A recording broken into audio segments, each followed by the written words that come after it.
Sisimula na ang pagpipintura sa building ng Antonio Luna. Yan. Maingay ang ating.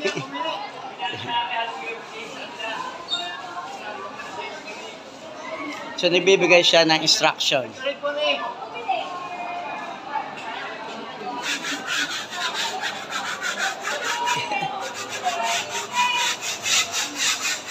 Paganda ni Madam Merly DJ Mauhay.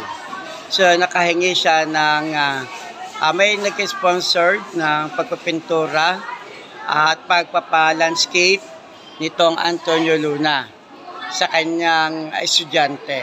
Kahit magkano daw ay gagastusan.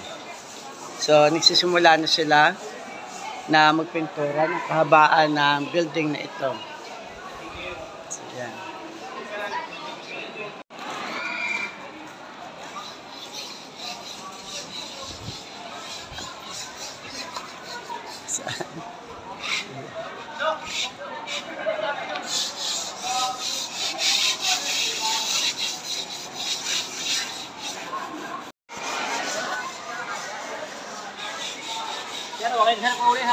Okay na yan.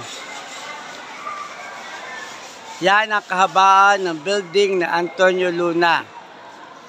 So, yan talagang luma-luma na ang pintura.